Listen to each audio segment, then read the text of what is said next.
mesmo que nós falhamos, mesmo que tropeçamos, mas o Senhor é fiel para nos levantar e nos colocar de pé.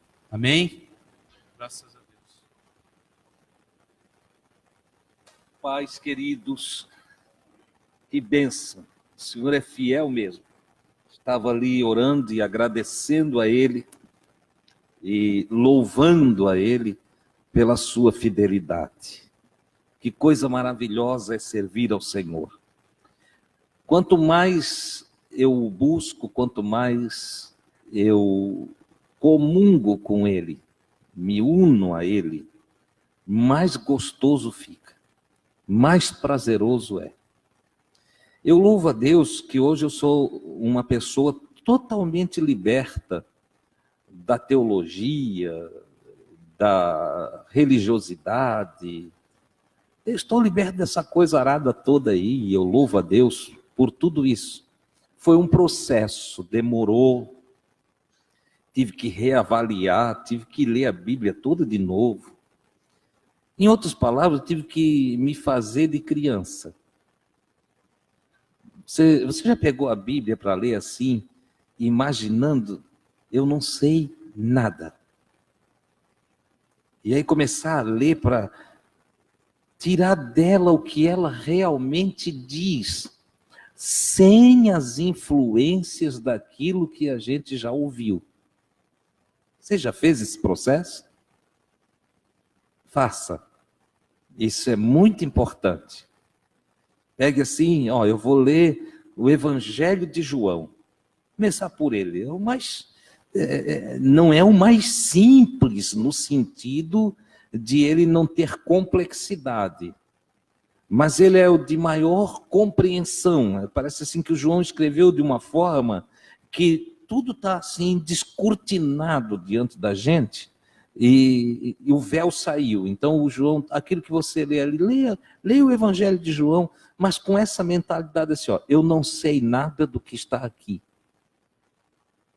Porque o que a gente sabe está cheio de costura humana. Você já parou para pensar? Dilma, né? Já parou para analisar ali?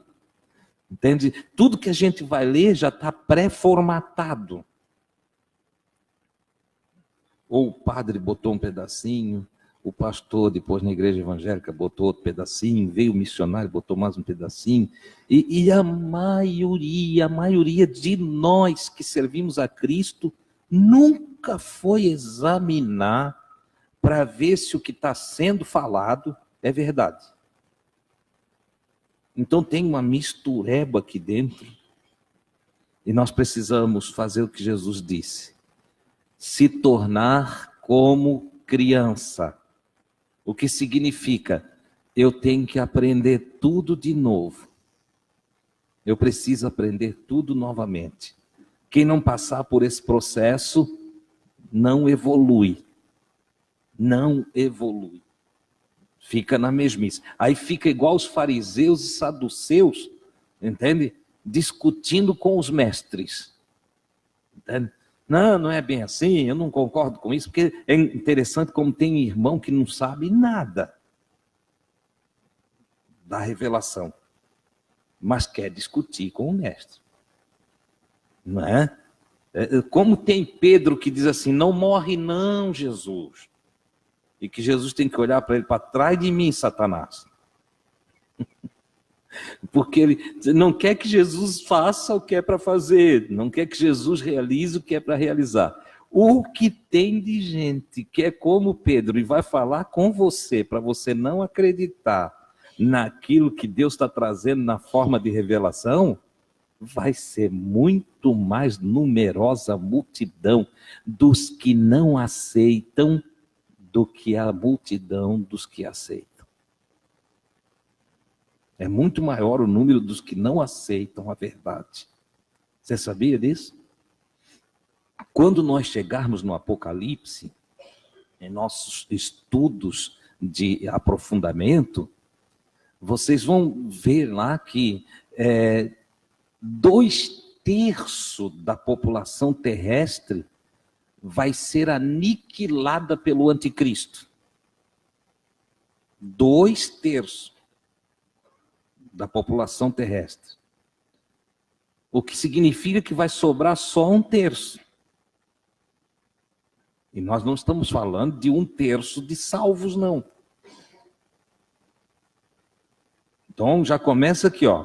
De cada 3, 2 perece.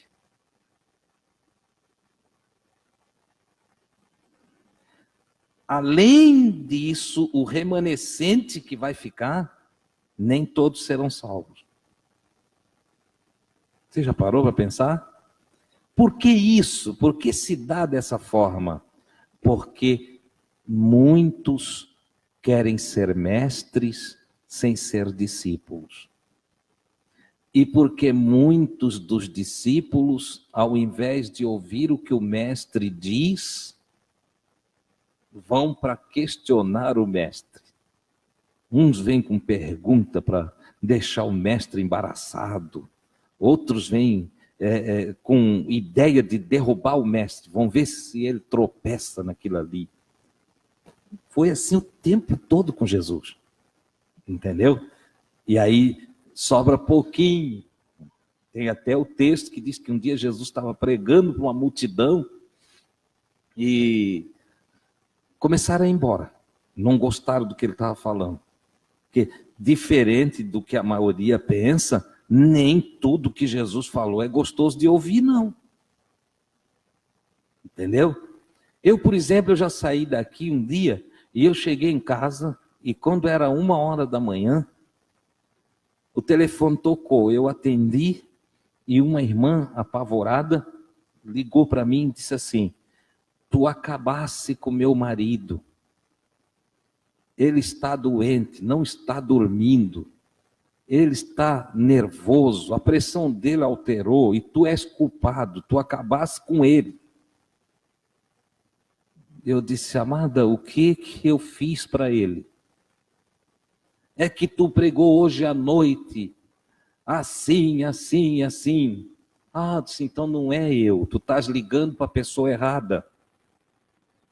Liga para Jesus, porque essas palavras aí não são minhas, não. São de Jesus. Então você tem que incomodar ele, liga para ele. Eu só sou servo dele falando o que ele mandou falar. Agora as palavras que tu está repetindo aí é de Jesus, não é minha, mulher. Resultado. Eles não foram embora daqui não, tá? Eles estão conosco até hoje. E isso já faz 8 anos. Mas vocês entendem? Nem sempre o que Jesus fala é agradável. Nem sempre o que ele vai ensinar é gostoso de ouvir. Nem sempre o que ele vai revelar vem ao encontro da minha vontade, do meu desejo. Não. Às vezes você está esperando que ele fale com seu esposo e ele fala contigo. E você sai ruim por dentro. Eu queria uma palavra para o meu esposo, mas Jesus foi logo falando na minha cara mesmo, mandando eu me converter. Olha, às vezes é o irmão que vem e diz: hoje Jesus vai falar com ela. Entende? Ela vai mudar de vida, Jesus vai falar com ela. Chega aqui, Jesus fala com ele. Porque a palavra vai para ele. E por causa disso, muitos deixaram Jesus, abandonaram Jesus. Porque nem sempre a sua palavra agradava. Um dia a multidão toda foi embora, só sobrou os 12 apóstolos. E ele ainda olhou para os 12 e disse assim: vocês não querem ir também? Porque há uma ilusão, atualmente, por causa do mundo gospel, por causa do pentecostalismo, que tudo isso é moderno, tá? Igreja evangélica pentecostal é moderna. No Brasil é 100 anos, entendeu? É moderno. O mundo gospel é mais moderno aí, 20 anos, entendeu? E aí vai. Então nós poderíamos fazer uma cronologia aí para trás, nós íamos ver como a coisa é toda nova. certo? Só para vocês terem uma ideia, a doutrina do arrebatamento é de 1830. Antes de 1830... perdão, aqui, explicação. A doutrina do arrebatamento pré-tribulacionista. É de 1830. De 1830 para trás, ninguém nem falava em pré-tribulacionismo. Entenderam? Então nós temos uma enxurrada de doutrinas diferentes da Bíblia, mas que nós incorporamos como se fosse Deus falando para nós aquela doutrina, e não é assim, não funciona assim. Então, quando a gente vai buscar a verdade, garimpar a verdade, peneirar a verdade, para ficar com o evangelho genuíno, puro, a maioria não gosta, a maioria não quer. E dentro desse mundo, então, gospel, desse mundo evangélico, porque isso tudo é moderno, palavra moderna, evangélico, isso não tem lá na Bíblia, entendeu? Não surge na Bíblia o povo evangélico. Lá na Bíblia tu encontra os do caminho, primeiro slogan dado para os cristãos, os seguidores de Cristo, é os do caminho. Né? Aliás, primeiro o discípulo, depois os do caminho. O primeiro é discípulo. O próprio Jesus chamava os seus seguidores de discípulos. Certo? Depois, em Atos dos Apóstolos, as pessoas de fora chamavam os discípulos de os do caminho. Nós chamamos de amigos de Jesus. Eles chamavam os do caminho. Por quê? Porque Jesus tinha dito que era o caminho, a verdade e a vida. Então ficou conhecido os discípulos de Jesus como os do caminho. Certo? Em Antioquia, mais tarde, pela primeira vez, os discípulos foram chamados de cristãos, que na essência o significado era único. Esse povo aí são seguidores de Cristo. Olha só que coisa interessante. Então você não vai encontrar lá a palavra católico, você não vai encontrar nas escrituras a palavra protestante, nem batista, nem presbiteriano, nem metodista, nem evangélico, nem palavra gospel, nada disso você vai encontrar. Mas se nós olharmos esse mundo moderno, que se formou em cima da conjuntura religiosa atual, nós vamos perceber que esse mundo não encaixa com o trabalho de Cristo na Terra. Você está entendendo o que eu estou falando? Esse mundo aí é a multidão que corre de Jesus.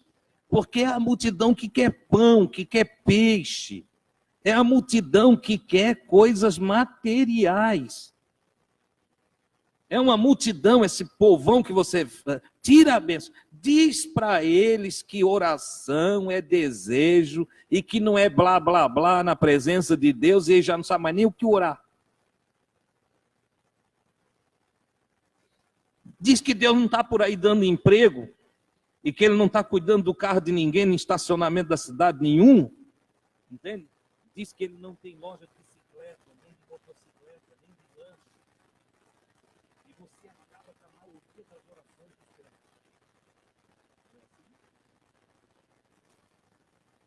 Não sabe mais o que orar.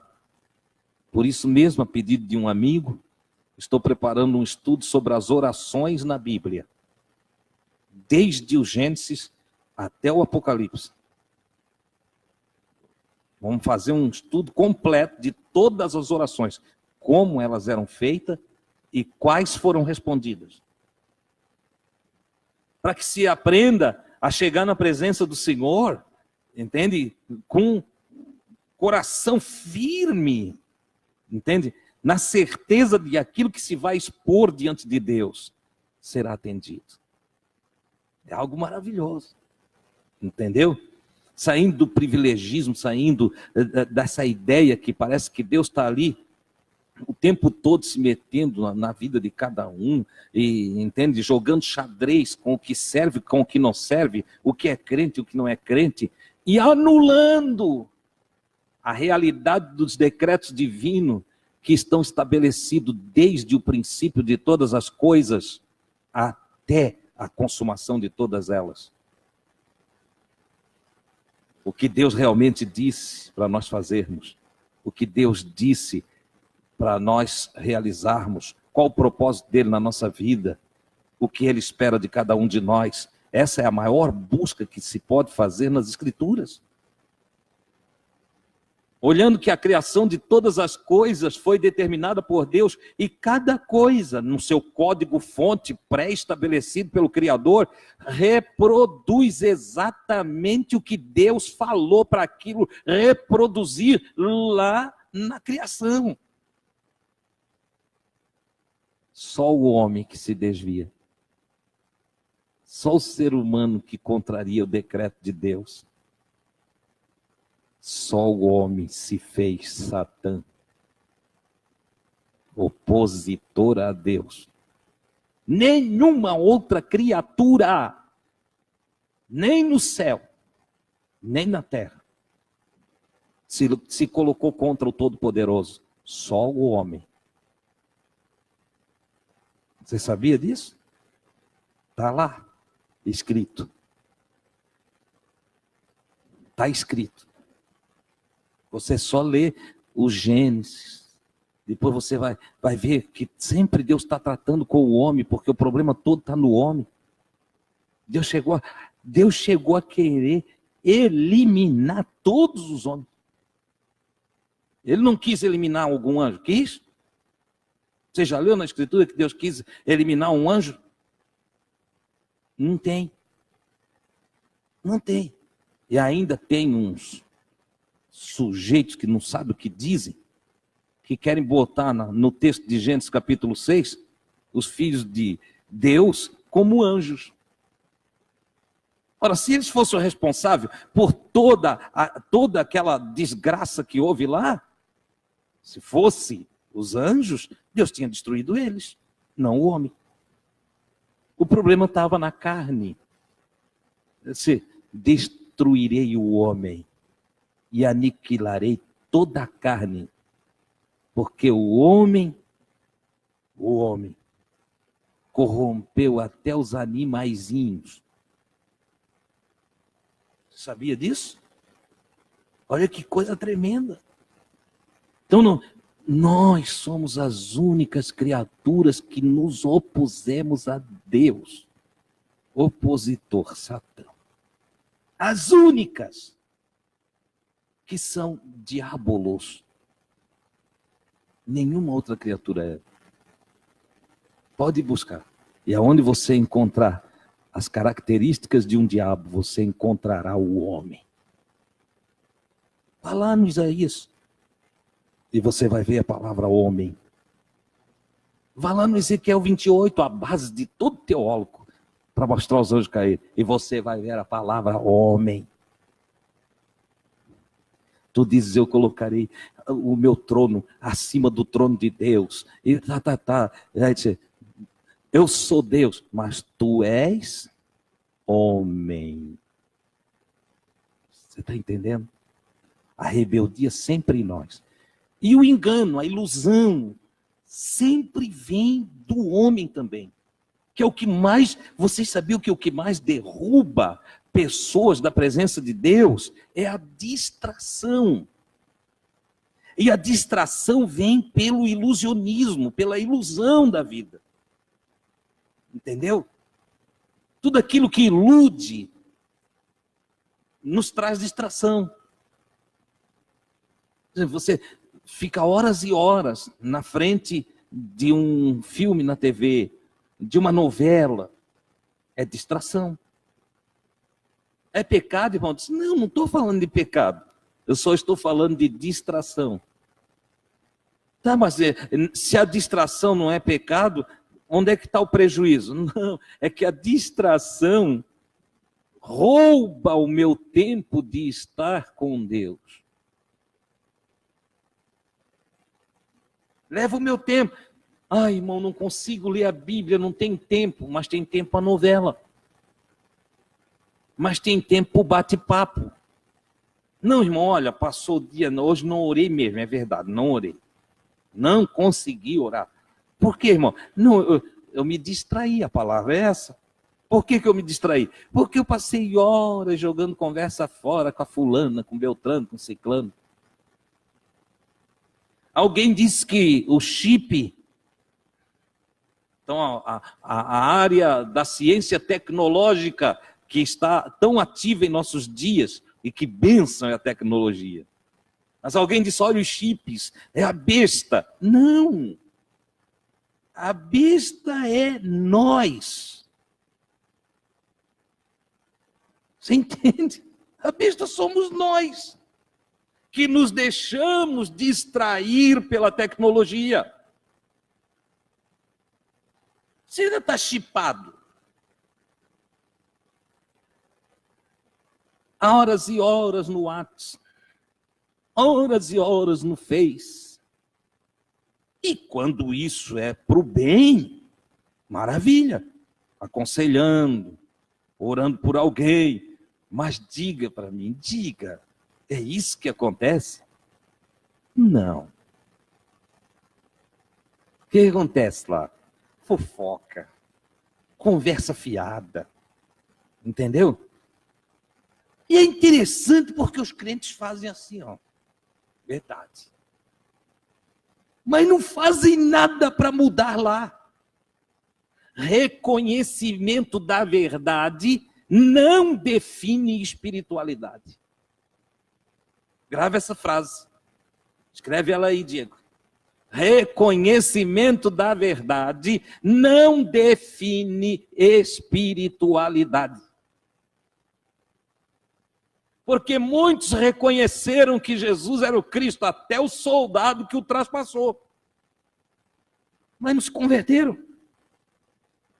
Não mudaram de atitude. Não tiveram metanoia, arrependimento, mudança de mente, mudança de atitude. Não houve conversão. Reconheceram que ele era o Cristo, mas continuaram vivendo do mesmo jeito. Reconhecer que a distração nos ilude não é suficiente. É preciso fazer uma renovação de entendimento e dizer, eu vou aproveitar melhor o meu tempo. Eu vou usar esses instrumentos da tecnologia, da ciência.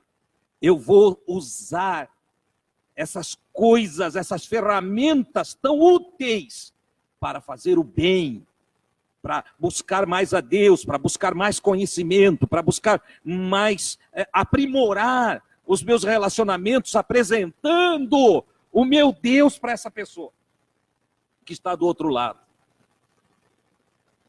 Antigamente a fofoca era nas cercas. Se fosse Meleiro, lá no sul, eles diziam que as pessoas iam para a costeira. Costeira porque iam se apoiar em cima da cerca e bater papo de comadre e compadre. Entendeu? Então ia para a costeira. Aqui levou um susto quando alguém disse para ela pela primeira vez, vamos para a costeira, irmã. Vamos lá jogar conversa fora. Hoje a cerca é o WhatsApp, é o Face, é através das ferramentas usadas na internet. Eu espero que vocês estejam receptivos a essa doutrina que chama a atenção de vocês, essa admoestação e essa exortação. Receba como uma exortação do Senhor, despertando-nos para um viver mais compromissado com Jesus, para não sermos simplesmente mais um no meio da grande multidão que daqui a pouco abandona a fé quando a coisa pega pesado e compromete nós diante de todos. Entendeu? Que sejamos parte do pequeno grupo dos 12, que quando Jesus disse, olha, não quer ir também, o Pedro logo pede a palavra,